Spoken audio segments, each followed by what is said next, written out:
Hello guys, welcome back. അഭിഷേകാണ്.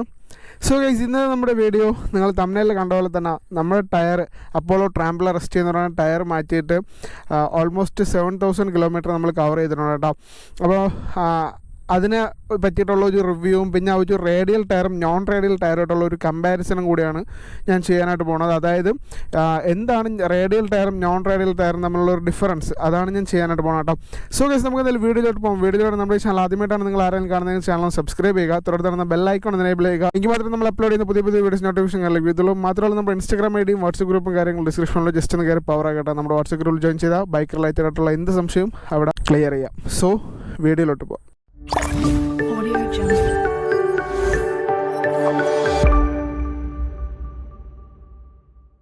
So guys, നമ്മുടെ വണ്ടി അപ്പോളോ ട്രാംബ്ലർ റെസ്റ്റ് എന്ന് പറയുന്നത് നോൺ റേഡിയൽ ടയറാണ് കേട്ടോ.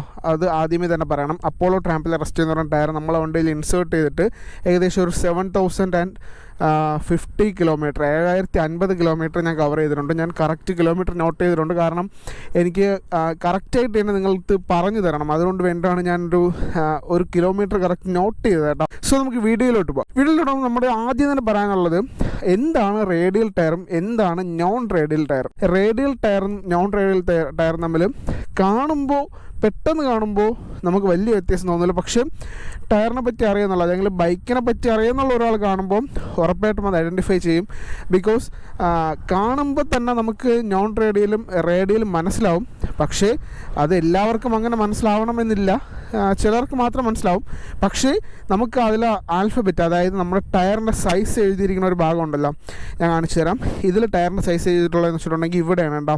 100-80 ഒരു വര ഇട്ടിട്ട് 17, 100-80-17 എന്നാണ് കൊടുത്തിട്ടുള്ളത്.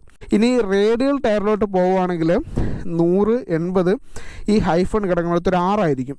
6 കഴിഞ്ഞിട്ടായിരിക്കും 17 എന്ന് പറയുന്ന ഇതിലോട്ട് പോണത്. അതായത് നോൺ റേഡിയൽ ടയറിൽ മാത്രമേ ഈ ഒരു 80 കഴിഞ്ഞിട്ട് ഒരു ഹൈഫണോ അല്ലെങ്കിൽ ഒരു ഹൈഫൺ ഒന്നും ഇല്ലാണ്ടൊരു സ്പേസ് ആയിരിക്കും അവിടെ. റേഡിയലിലാണെങ്കിൽ ഇവിടെ ഈ ഹൈഫണിന് പകരം 6 എന്നായിരിക്കും വരുന്നത്. സോ ഇനി എന്താണ് ഈ ഒരു 100-80-17 എന്ന് ഞാൻ പറഞ്ഞുതരാം. ഈ 100 എന്ന് പറയുന്നത് ഈ ടയറിൻ്റെ വിട്ടാണ്. അതായത് ഈ ടയറിൻ്റെ ടോട്ടൽ ഈ ഒരു ഏരിയനെയാണ് 100 എന്ന് പറയുന്നത്. ഈ 100 ടയറിൻ്റെ 80% ആണ് ഈ കാണുന്ന ഭാഗം. അതാണ് 100-80. ഈ ഒരു 80 ഈ കാണുന്ന 100%, അതായത് 100 വിട്ട് വരുന്ന ഈ ഒരു ടയറിൻ്റെ 80% ആണ് ഈ ഒരു ടയറിൻ്റെ സൈഡിലുള്ള ഈ ഒരു സൈഡ് എന്ന് നമുക്ക് പറയാം. ടയറിൻ്റെ സൈഡിനെയാണ് 80 എന്ന് പറയുന്നത്. ഈ ഒരു ടയറിൻ്റെ 100% ടയറിൻ്റെ 80% ഈ ഒരു സൈഡിൽ കൊടുത്തിട്ടുള്ളത്. ഇനി എന്താണ് ഈ 17 എന്ന് വെച്ചിട്ടുണ്ടെങ്കിൽ നമ്മുടെ ഈ അലോയുടെ ടോട്ടൽ സൈസ് ഉണ്ടല്ലോ, അതായത് ഇവിടം തൊട്ട് ഇവിടം വരെയുള്ള സൈസിനാണ് ഈ ഒരു 17 എന്ന് പറയുന്നത് കേട്ടോ. ഞാനെന്തായാലും സൈഡിൽ പിക്ചർ കൊടുത്തിരിക്കാം. അപ്പോൾ 100 എന്ന് പറയുന്നത് ഈ ടയറിൻ്റെ ഈ ഒരു സൈസിനെയും അതിൻ്റെ 80 എന്ന് പറയുന്നത് ഈ ഒരു സൈഡിലുള്ള വിഡ്ത്തിനാണ് 80 എന്ന് പറയുന്നത്. സോ 17 എന്ന് വെച്ചിട്ടുണ്ടെങ്കിൽ അലോയുടെ സൈസാണ് കേട്ടോ. അതായത് ഫുള്ള് പറഞ്ഞ അലോയുടെ വീൽ സൈസിനാണ് 17 എന്ന് പറയുന്നത്. സോ ആ ഒരു കാര്യം ഞാൻ ആദ്യം തന്നെ ക്ലാരിഫൈ ചെയ്തിട്ടുണ്ട്. അതുപോലെ തന്നെയാണ് ഈ ഫ്രണ്ട് ടയറിലെ പോലെ തന്നെയാണ് നമ്മുടെ ബാക്ക് ടയറും. ബാക്ക് ടയർ എന്ന് വെച്ചിട്ടുണ്ടെങ്കിൽ 140-70-17 ആണ് ബാക്ക് ടയർ. അപ്പോളോ ട്രാംബ്ലർ റെസ്റ്റ് ആണ്. അപ്പോൾ ബാക്ക് ടയറും നോൺ റേഡിയൽ ടയർ തന്നെയാണ്. ഇതിലാകുമ്പോൾ കറക്റ്റ് അറിയാൻ പറ്റും. 140 ഒരു വര, 70-17. റേഡിയൽ ടയർ ആണെങ്കിൽ ഇവിടെ 6 എന്ന് കൊടുത്തിരിക്കും, ഇതിൽ 6 എന്നില്ല. സോ ഇതൊരു നോൺ റേഡിയൽ ടയറാണ്. അപ്പോളോ ട്രാംബ്ലർ റെസ്റ്റ് ആണ്. ടയർ ഏകദേശം 7500 കിലോമീറ്റർ ഓടിയപ്പം ഉള്ള ടയറിൻ്റെ അവസ്ഥ നിങ്ങളിപ്പോൾ കണ്ടോ. പക്ക ടയറാണ് കേട്ടോ. അതായത് ഓൾമോസ്റ്റ് വെർത്താണ്. നമ്മൾ ഇടുന്ന പൈസയ്ക്ക് വെർത്തായിട്ടുള്ള ഒരു ടയറാണ് കേട്ടോ. സോ ഇനി എന്താണ് റേഡിയൽ ടയറും നോൺ റേഡിയൽ ടയറും എന്ന് ഞാൻ പറഞ്ഞുതരാം. അപ്പോൾ നിങ്ങൾക്ക് റേഡിയൽ ടയർ നോൺ റേഡിയൽ ടയറും ഐഡൻറ്റിഫൈ ചെയ്യാനുള്ള കാര്യം മനസ്സിലായല്ലോ. ഇനി ഇതിൻ്റെ വ്യത്യാസം ഞാൻ പറഞ്ഞുതരാം. ഒരു ട്രിപ്പ് പോകുന്നു, അല്ലെങ്കിൽ അത്യാവശ്യം ഓഫ് റോഡ് ചെയ്യുന്നു, അത്യാവശ്യം നല്ലതായിട്ട് ട്രിപ്പ് പോകുന്നു, ആ ഒരു പർപ്പസായിട്ടുള്ള ആൾക്കാർ ഡെഫിനറ്റ്ലി നോൺ റേഡിയൽ ടയറിലോട്ടേ പോകത്തുള്ളൂ. കാരണം ഓഫ് റോഡിങ്ങിന് പക്ക ടയർ എൻ്റെ കാഴ്ചപ്പാടിൽ നോൺ റേഡിയൽ ടയറാണ്. ബിക്കോസ് ഞാൻ ഇതിനിടയ്ക്കും നമ്മുടെ കൂട്ടുകാരൻ്റെ എക്സ്പൾസിൽ ഉടുമ്പിക്കരയൊക്കെ ഓഫ് റോഡ് പോയിട്ടുണ്ടായിരുന്നു. ഏകദേശം ഒരു 2 മാസം മുന്നേ ഓഫ് റോഡ് പോയിട്ടുണ്ടായിരുന്നു. സോ അതിൽ ആ വണ്ടിയിൽ, അതായത് എക്സ്പൾസ് ടീമിൻ്റെ കൂടെയാണ് പോയത്, അതിലുള്ള എല്ലാവരും നോൺ റേഡിയൽ ടയറാണ് യൂസ് ചെയ്യുന്നത്. ഞാൻ കാരണം ചോദിച്ചപ്പോൾ അവരാണ് എനിക്ക് കറക്റ്റ് ക്ലാരിഫൈ ചെയ്തത്. നമുക്ക് സംശയമുള്ള കാര്യങ്ങൾ നമ്മൾ എല്ലാവരും ചോദിച്ച് തന്നെ മനസ്സിലാക്കണം. സോ എനിക്ക് അവരാണ് ആ ഒരു സംശയം ക്ലാരിഫൈ ചെയ്ത് തന്നത്. സോ ഞാൻ അങ്ങനെ അറിഞ്ഞൊരു ഇൻഫർമേഷനാണ് നിങ്ങൾക്ക് തരാൻ പോണത്. സോ എന്താണ് റേഡിയൽ നോൺ റേഡിയൽ തമ്മിലുള്ള ഒരു ഡിഫറൻസ്. റേഡിയൽ ടയർ ഒരു കോർണറിങ്ങിന് അത്യാവശ്യം റോഡ് റൈഡേഴ്സിന് പറ്റിയ ടയറാണ്, പക്ക ടയറാണ് റേഡിയൽ ടയർ. ഇപ്പോൾ അപ്പോളോ ട്രാംബ്ലറിൽ ഇത് അപ്പോളോ ട്രാംബ്ലർ എസ് എന്ന് പറയുന്ന ഒരു നോൺ റേഡിയൽ ടയറും അപ്പോളോ ട്രാംബ്ലർ XR എന്ന് പറയുന്ന ഒരു റേഡിയൽ ടയറുമാണ്. ഇതേ ഷേപ്പിൽ, ഇതേ വിഡ്ത്തിൽ, ഇതേ സൈസിൽ റേഡിയൽ ടയറും ഉണ്ട്. എന്തുകൊണ്ട് ഞാൻ നോൺ റേഡിയൽ ടയറിലോട്ട് പോയതിനുള്ളതിന് 2 കാരണം. ഒന്ന്, ബഡ്ജറ്റ് ഫ്രണ്ട്ലി ആണ്. 2, ഞാൻ അത്യാവശ്യം ഓഫ് റോഡിങ്ങും ചെറിയ ഓഫ് റോഡിങ്ങും അത്യാവശ്യം ചെറിയ ട്രിപ്പൊക്കെ പോകുന്ന ഒരാളായതുകൊണ്ടാണ് ഞാൻ നോൺ റേഡിയൽ ടയറിലോട്ട് പോയത്. പക്ഷേ റോഡ് യൂസേഴ്സിന് പക്കയെന്ന് പറയുന്ന റേഡിയൽ ടയറാണ്. കാരണം റേഡിയൽ ടയറിന് പ്രത്യേകതയുണ്ട്, അത് ഞാൻ പറഞ്ഞുതരാം. ഈ നോൺ റേഡിയൽ ടയർ എന്ന് വെച്ചിട്ടുണ്ടെങ്കിൽ നോൺ റേഡിയൽ ടയറിൻ്റെ സ്റ്റിച്ചിങ്, അതായത് ഇപ്പോൾ നിങ്ങൾ കണ്ടിട്ടുണ്ടാവും ഈ ടയറൊക്കെ മാറ്റാൻ സമയത്ത് ഈ ബേൺ ഔട്ട് ചെയ്യുന്ന വീഡിയോസൊക്കെ നോക്കി അറിയാം. അതിൽ ബേൺ ഔട്ട് ചെയ്യുന്ന സമയത്ത് പുക വരുന്നതിന് തൊട്ട് മുന്നേ കുറേ കമ്പി കാണും, കുറേ സ്റ്റിച്ച് കാണും, അതായത് നൂല് കാണും, കമ്പി കാണും, ചെറിയ കമ്പികൾ കൊണ്ടുള്ള സ്റ്റിച്ചിങ് കാണും. അതൊക്കെ നോൺ റേഡിയലിലും റേഡിയലിലും ഉണ്ട്. പക്ഷേ ഇതിൽ രണ്ടിലും സ്റ്റിച്ച് ചെയ്യുന്ന രീതി രണ്ടാണ്. ഇപ്പോൾ നോൺ റേഡിയലിൽ വരുന്ന സമയത്ത് ഇവിടം തൊട്ട്, അതായത് ഞാൻ പറഞ്ഞില്ല ഈ ഒരു സൈഡ് തൊട്ട് ഈ സൈഡ് വരെ സ്റ്റിച്ച് വരും.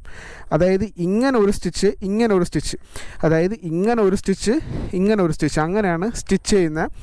പക്ഷേ റേഡിയലിൽ വരുമ്പോൾ അത് ഡിഫറൻസ് ആണ്. ഇപ്പോൾ ഇതിൽ ഞാൻ പറഞ്ഞ പോലെ ഈ സൈഡിൽ നിന്ന്, അതായത് നമ്മുടെ വീൽ ബേസിൽ നിന്ന് ഇവിടം തൊട്ട് തുടങ്ങുന്ന സ്റ്റിച്ച് ഇപ്പുറത്തെ വീൽ ബേസ് വരെ വന്ന് നിൽക്കും. പക്ഷേ റേഡിയലിൽ വരുന്ന സമയത്ത് അത് കംപ്ലീറ്റ്ലി ചേഞ്ച് ആവുകയാണ്. റേഡിയലിൽ വന്ന് വരുന്നതെന്ന് വെച്ചിട്ടുണ്ടെങ്കിൽ ഇങ്ങനെയാണ് സ്റ്റിച്ച് വരുന്നത്. അതായത് ഈ ഒരു ഫ്രണ്ട് നമ്മൾ കാണുന്ന ഈ ഒരു പോർഷൻ ഉണ്ടല്ലോ, അതായത് ഞാൻ പറഞ്ഞ പോലെ ഈ ഒരു 100 വീൽ സൈസിലെ ഈ ഒരു 100 പോർഷനിൽ, അതായത് ഈ ഒരു പോർഷനിൽ മാത്രമാണ് സ്റ്റിച്ച് വരുന്നത്, സൈഡിൽ സ്റ്റിച്ച് വരില്ല.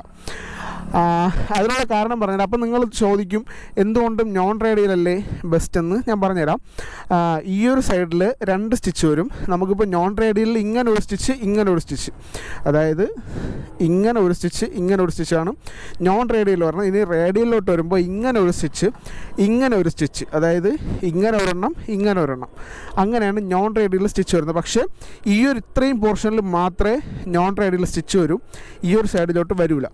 ഈ ഒരു സൈഡ് നോൺ റേഡിയൽ വരുമ്പോൾ ഈ ഒരു സൈഡ് ഫ്ലെക്സിബിൾ ആയിരിക്കും. അതായത് ഇപ്പോൾ റേഡിയൽ ടയറിലും ഈ ഒരു സൈഡിൽ തന്നെ ആ സ്റ്റിച്ച് വരുന്നതുകൊണ്ട് തന്നെ ഈ ഒരു സൈഡ് ഉണ്ട് ഒട്ടും ഫ്ലെക്സിബിൾ അല്ല, അത്യാവശ്യം നല്ല സൈസ് തോന്നിക്കും. സോ നോൺ റേഡിയലിൽ അങ്ങനെയാണ് വരുന്നത്. അപ്പം റേഡിയൽ ടയറിലോട്ട് വരുമ്പോൾ ഈ ഒരു സൈഡ് നല്ല ഫ്ലെക്സിബിൾ ആയിരിക്കും, അതായത് കംപ്ലീറ്റ്ലി ഫ്ലെക്സിബിൾ ആയിരിക്കും ഈ ഒരു സൈഡ്. അപ്പോൾ നിങ്ങൾക്ക് കാര്യം മനസ്സിലായി കാണും എന്തുകൊണ്ടാണ് നോൺ റേഡിയലിൽ നിന്ന് റേഡിയൽ കുറച്ചുകൂടി മുൻപന്തിയിൽ നിൽക്കുന്നുള്ള കാര്യം ഞാൻ പറഞ്ഞാൽ തന്നെ മനസ്സിലായി കാണും. കോർണറിങ്ങിന് പക്ക റേഡിയൽ ടയറാണ്. ബിക്കോസ് റേഡിയൽ ടയർ ഈ ഒരു സൈഡ് ഫ്ലെക്സിബിൾ ആയതുകൊണ്ട് തന്നെ നമ്മൾ കോർണർ ചെയ്യുന്ന സമയം ഈ ഒരു സൈഡ് നമുക്ക് താഴും. അതായത് നമ്മൾ കോർണറിങ് കയറുന്ന സമയം ഈ ഒരു ടയറിൻ്റെ ഭാഗം ഈ ഒരു സൈഡ് താഴും. ഇപ്പോൾ നമ്മൾ ഇടത്തെ സൈഡ് കോർണറിങ് ചെയ്യണമെങ്കിൽ ഈ ഒരു സൈഡ് താഴും, വലത്തെ സൈഡ് ചെയ്യുന്നെങ്കിൽ ഈ ഒരു സൈഡ് താഴും.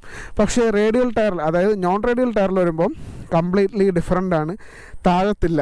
അതാണ് നോൺ റേഡിയൽ ടയറിലെ ഒരു പോരായ്മ. അതാണ് radial tyre non radial tyre തമ്മിലുള്ളൊരു മെയിൻ ഡിഫറൻസ്. അതാണ് ഇപ്പോൾ അതാണ് ഞാൻ പറഞ്ഞ റോഡ് ട്രിപ്പേഴ്സിന് പറ്റിയ ടയർ റേഡിയൽ ടയറാണ്. കാരണം കോർണറിങ് ചെയ്യാൻ പക്ക റേഡിയൽ ടയറാണ്. അതുപോലെ റോഡിൽ പെർഫോമൻസ് കിട്ടുന്നതും റേഡിയൽ ടയറാണ്. ഒരു ബൈക്ക് യൂസറിന് എന്തുകൊണ്ടും അറിയാം ടയറിനും വണ്ടിയുടെ റൈഡിങ് സ്റ്റൈലിനൊരു മെയിൻ ഇമ്പോർട്ടൻസ് തരുന്നൊരു സാധനമാണ് ടയർ. നമുക്ക് ഹാൻഡിൽ പോലെ തന്നെ വണ്ടിയുടെ ടയർ നമുക്കൊരു മെയിൻ ഇമ്പോർട്ടൻസ് തരുന്നൊരു ഭാഗമാണ്. ടയറിൻ്റെ ഭാഗത്തു നിന്നുള്ള ആ ഒരു റെസ്പോൺസ് അനുസരിച്ചിരിക്കും നമുക്ക് ഹാൻഡിലിങ് ചെയ്യാനുള്ള ആ ഒരു കഴിവ് കേട്ടോ.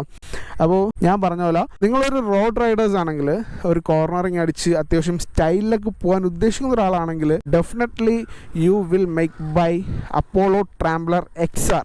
അല്ല നിങ്ങളിനി അത്യാവശ്യം ഓഫ് റോഡിങ്ങും അത്യാവശ്യം ട്രിപ്പൊക്കെ പോകുന്ന ഒരാളാണെങ്കിൽ ഉറപ്പായിട്ടും നോൺ റേഡിയൽ ടയർ ആയിരിക്കും ബെറ്റർ. അത് എൻ്റെ ഒരു പേഴ്സണൽ ചോയ്സാണ്. ഇപ്പോൾ നിങ്ങൾ ഒരുപാട് റിസർച്ച് ചെയ്തതിന് ശേഷം മാത്രം ഒരു സ്പോർട്സ് സെഗ്മെൻറ്റ് വണ്ടികളിലൊക്കെ ടയർ അപ്ഗ്രേഡ് ചെയ്യാനായിട്ട് നിൽക്കുക. ഇപ്പോൾ ഞാൻ എൻ്റെ ഒരു പേഴ്സണൽ ചോയ്സിലാണ് ഞാൻ പറഞ്ഞത്. ഇപ്പോൾ നോൺ റേഡിയലും റേഡിയലും തമ്മിലുള്ള ഡിഫറൻസ് നിങ്ങൾക്ക് മനസ്സിലായി കാണും. ഞാൻ പറഞ്ഞത് അതായത് രണ്ട് രീതിക്കാണ് സ്റ്റിച്ചിങ് വരുന്നത്. റേഡിയലിലാണെങ്കിൽ നമ്മുടെ വീൽ ബേസിൽ, അതായത് നമ്മൾ ഫ്രണ്ടിൽ കാണുന്ന ആ ഒരു പോർഷനിൽ മാത്രമാണ് സ്റ്റിച്ച് വരുന്നത്. നോൺ റേഡിയലാണെങ്കിൽ നമുക്ക് ഇങ്ങറ്റം മുതൽ അങ്ങറ്റം വരെ സ്റ്റിച്ച് വരുന്നുണ്ട്. അപ്പോൾ കുറച്ചുകൂടി ലൈഫ് കൂടുതൽ കിട്ടും.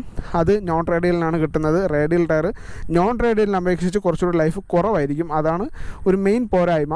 അപ്പോൾ ഞാൻ എന്തുകൊണ്ടാണ് ഒരു നോൺ റേഡിയൽ ടയറിലോട്ട് പോയതെന്നുള്ള കാരണം ഞാൻ അത്യാവശ്യം ട്രിപ്പും അത്യാവശ്യം ഓഫ് റോഡിങ് ചെയ്യുന്ന ഒരാളാണ്. ഡൊമിനോറിൽ ഓഫ് റോഡ് ചെയ്യാൻ പറ്റൂല, എങ്കിലും എനിക്ക് ചെറിയ ചെറിയ ഓഫ് റോഡിങ്ങും, പിന്നെ നമ്മുടെ നാട്ടിൽ തന്നെ അറിയാമല്ല, അത്യാവശ്യം ഓഫ് റോഡിങ്ങൊക്കെ ഉള്ള ഒരു ഏരിയയാണ്. അപ്പം അവിടേക്ക് എനിക്ക് കംഫർട്ടിന് വേണ്ടിയിട്ടാണ് ഞാൻ നോൺ റെയിൽ ടയറിലോട്ട് പോയത്. രണ്ടാമത്തെ കാരണം ബഡ്ജറ്റ് ഫ്രണ്ട്ലി ആണ്. എനിക്ക് 2 ടയറും കൂടെ മാറിയപ്പോൾ ഏകദേശം ഒരു 6000 അകത്ത് നിന്നുള്ളൂ. ഞാൻ പേരായിട്ടാണ് മാറിയത്. എനിക്ക് ബാക്ക് ടയർ തേഞ്ഞിട്ടുണ്ടായിരുന്നു, പക്ഷേ ഫ്രണ്ട് ടയർ ഒട്ടും തേഞ്ഞിട്ടില്ലായിരുന്നു. അത് ആ വീഡിയോ കണ്ടവർക്ക് മനസ്സിലാവും. വീഡിയോ എന്തായാലും ഇവിടെ ഐ ബട്ടണിൽ വരും. ജസ്റ്റ് കാണണമെന്നുണ്ടെങ്കിൽ ഒന്ന് വാച്ച് ലിസ്റ്റിൽ ചെയ്തിട്ടോ, പിന്നീട് കയറി കാണാം കേട്ടോ ഈ വീഡിയോ കംപ്ലീറ്റ് ചെയ്തിട്ട്. സോ അതുകൊണ്ടാണ് ഞാൻ ഇതിലോട്ട് വന്നത്. എനിക്ക് ഫ്രണ്ട് ടയർ ഒട്ടും തേഞ്ഞിട്ടില്ലായിരുന്നു, പക്ഷേ ഫ്രണ്ട് ടയറിൽ 6 പഞ്ചറായിട്ടുണ്ടായിരുന്നു കേട്ടോ. എങ്ങനെയാണ് പഞ്ചറാവണമെന്ന് പറഞ്ഞാൽ ഫ്രണ്ട് ടയർ 6 പഞ്ചർ, പക്ഷേ ബാക്ക് ടയറിൽ ഞാൻ മാറുന്നവരെ എനിക്ക് ഒരു പഞ്ചറായിട്ടില്ല. ഇതുവരെയായിട്ട് നിലവിൽ ഒരു പഞ്ചർ വന്നിട്ടില്ല. 7050 കിലോമീറ്റർ ഞാൻ കവർ ചെയ്തിട്ടും എനിക്ക് ഒരു പഞ്ചറും നിലവിൽ ഇതുവരെ വന്നിട്ടില്ല. സോ ഞാൻ അപ്പോളോ ട്രാംബ്ലർ ST ചൂസ് ചെയ്തു. എനിക്ക് വെർത്താണ്, എന്നെ സംബന്ധിച്ചിടത്തോളം എൻ്റെ പേഴ്സണൽ യൂസിന് വെർത്താണ്. ഇപ്പോൾ നിങ്ങൾ വാച്ച് യൂസ് ചെയ്തതിനു ശേഷം ഒരു റിവ്യൂ പറയുക കേട്ടോ. ഇപ്പോൾ അപ്പോളോ ട്രാംബ്ലർ ST യൂസ് ചെയ്യുന്ന ആൾക്കാരുണ്ടെങ്കിൽ ഉറപ്പായിട്ടും എനിക്കൊന്ന് മെസ്സേജ് അയച്ച് റിവ്യൂ പറയാം. എൻ്റെ കെയർ ഓഫിൽ 2 പേര് ഈ ഒരു ടയർ, ഞാൻ ടയർ മാറിയെടുത്തെന്ന് മാറിയിട്ടുണ്ടായിരുന്നു. ഒരാൾ ബാക്ക് ടയർ മാത്രമാണ് മാറിയ, ഒരാൾ പെയറായിട്ട് മാറി. അപ്പോൾ അവർക്ക് അത്യാവശ്യം ഡിസ്കൗണ്ടിൽ ചെയ്ത് കൊടുത്തു. എന്ന് വെച്ച് ഞാൻ പറഞ്ഞാൽ ഡിസ്കൗണ്ട് ചെയ്ത് തരുമെന്നല്ല, 100-200 ഒക്കെ ഫിറ്റിംഗ് ചാർജ് കുറച്ച് വാങ്ങി അങ്ങനെയൊക്കെ ചെയ്ത് കൊടുത്തു കേട്ടോ. പക്ഷേ അത്യാവശ്യം നല്ലതായിട്ട് തന്നെ അവരും പറയാനുണ്ട്, പക്ക ടയർ എന്ന് പറയാനുണ്ട്. ഞാൻ റെക്കമെൻഡ് ചെയ്ത 2 പേര് പക്ക ടയർ എന്ന് പറയാനുണ്ട്. സോ ഞാൻ നിങ്ങൾക്കും റെക്കമെൻഡ് ചെയ്യുന്നു. നിങ്ങളൊരു നോൺ റൈഡൽ ടയർ യൂസ് ചെയ്യാൻ ആഗ്രഹിക്കുന്നുണ്ടെങ്കിൽ ഉറപ്പായിട്ടും നിങ്ങൾക്ക് പറ്റിയൊരു ചോയ്സാണ്. ഡൊമിനോർ 250ക്ക് പറ്റിയൊരു ചോയ്സാണ് അപ്പോളോ ട്രാംബ്ലർ ST. ഇനി നിങ്ങൾ ഒരു റേഡിയൽ ടയർ യൂസ് ചെയ്യാൻ ആഗ്രഹിക്കുന്നു, ഇതേ ഷേപ്പിൽ ഇതേ മോഡലിൽ ഒരു റേഡിയൽ ടയർ യൂസ് ചെയ്യാൻ ആഗ്രഹിക്കുന്നുണ്ടെങ്കിൽ ഇതേ സാധനം അപ്പോളോ ട്രാംബ്ലർ XR അവൈലബിൾ ആണ്. പക്ഷേ അത് ഏകദേശം പെയർ വരുമ്പോൾ ഒരു 9000 അകത്തൊക്കെ വരുമായിരിക്കും, പെയർ ഫ്രണ്ടും ബാക്കും. മാക്സിമം ടയർ അപ്ഗ്രേഡ് ചെയ്യുമ്പോൾ ഫ്രണ്ടും ബാക്കും അപ്ഗ്രേഡ് ചെയ്യുക, പെയറായിട്ട് ചേഞ്ച് ചെയ്യുക, എങ്കിൽ മാത്രമേ നമുക്ക് ആ റൈഡിങ് കംഫർട്ട് നമുക്ക് കിട്ടത്തുള്ളൂ. സോ ഗൈസ്, ഇതാണ് ഇന്നത്തെ നമ്മുടെ വീഡിയോ. നമ്മൾ ഈ വീഡിയോ എടുക്കുകയാണെങ്കിൽ വന്നിട്ടുള്ളത് നമ്മുടെ വെള്ളായണി കായലിലാണ് കേട്ടോ. എല്ലാവർക്കും അറിയായിരിക്കും, എൻ്റെ വീട്ടിൽ നിന്ന് ഏകദേശം 2 കിലോമീറ്റർ മാത്രമേ വെള്ളായണി കായലിലോട്ടുള്ളൂ. ഇവിടുത്തെ ഒരു സീനറി ഞാൻ കാണിച്ചു തന്നിട്ട് വീഡിയോ വൈൻഡപ്പ് ചെയ്യാം. കണ്ട നൈസ് വ്യൂ ആണ്. അത്യാവശ്യം റീൽസും ഒരുപാട് ഷൂട്ടിങ്ങൊക്കെ നടക്കുന്ന സ്ഥലമാണ് കേട്ടോ ഇത്. ഇപ്പോൾ രാവിലെയാണ്, അതുകൊണ്ട് ഷൂട്ടിങ് കാര്യങ്ങളൊന്നുമില്ല. സോ ഇതാണ് ഇവിടുത്തെ ഒരു വ്യൂ. ഇവിടെ നമ്മുടെ മീൻ പിടുത്തവും കാര്യങ്ങളൊക്കെ ഉണ്ട്. നമ്മൾ ഞായറാഴ്ചയൊക്കെ ആകുമ്പം പയ്യന്മാരാരെങ്കിലുണ്ടെങ്കിൽ ഇവിടെ വന്ന് മീൻ പിടിക്കാറുണ്ടായിരുന്നു പണ്ട്, പക്ഷേ ഇപ്പോഴൊന്നുമില്ല, മുമ്പ്. സോ ഗൈസ്, ഇത്രയാണ് നമ്മുടെ ഇന്നത്തെ വീഡിയോ ഇഷ്ടപ്പെട്ട ലൈക്ക് ചെയ്യുക, ഷെയർ ചെയ്യുക, സബ്സ്ക്രൈബ് ചെയ്യുക. നിങ്ങളുടെ ഫ്രണ്ട്സ് ആരെങ്കിലും ഡൊമിനോറിലോ അല്ലെങ്കിൽ ഏതെങ്കിലുമൊക്കെ വണ്ടിക്ക് ടയർ അപ്ഗ്രേഡ് ചെയ്യാൻ ആഗ്രഹിക്കുന്നുണ്ടെങ്കിൽ ഉറപ്പായിട്ടും ഈ ഒരു വീഡിയോ അവർക്ക് അയച്ചു കൊടുക്കുക. അവർക്ക് എന്തെങ്കിലും യൂസ്ഫുൾ ആവും എന്ന് തോന്നുന്നെങ്കിൽ നിങ്ങൾ ഈ ഒരു വീഡിയോ അയച്ചു കൊടുക്കുക. സോ ഇത്രയും കൂടെ വീഡിയോ ഇഷ്ടപ്പെട്ടാൽ ഞാൻ പറഞ്ഞോളൂ, ലൈക്ക് ചെയ്യുക, സബ്സ്ക്രൈബ് ചെയ്യുക, എന്തെങ്കിലുമൊക്കെ ചെയ്യുക കേട്ടോ. സോ നമുക്ക് എന്തായാലും അടുത്തൊരു വീഡിയോ ഇടണം. ഡൊമിനോർ റിലേറ്റ് ചെയ്ത എന്ത് സംശയം ഉണ്ടെങ്കിലും നമ്മുടെ വാട്സപ്പ് ഗ്രൂപ്പിൽ ജോയിൻ ചെയ്ത് നിങ്ങൾക്ക് ക്ലാരിഫൈ ചെയ്യാവുന്നതാണ്. ഡൊമിനോർ മാത്രമല്ല, ബൈക്ക് റിലേറ്റ് ചെയ്ത് എന്തും. സോ നമുക്ക് അടുത്തൊരു വീഡിയോ കാണാം. Bye bye.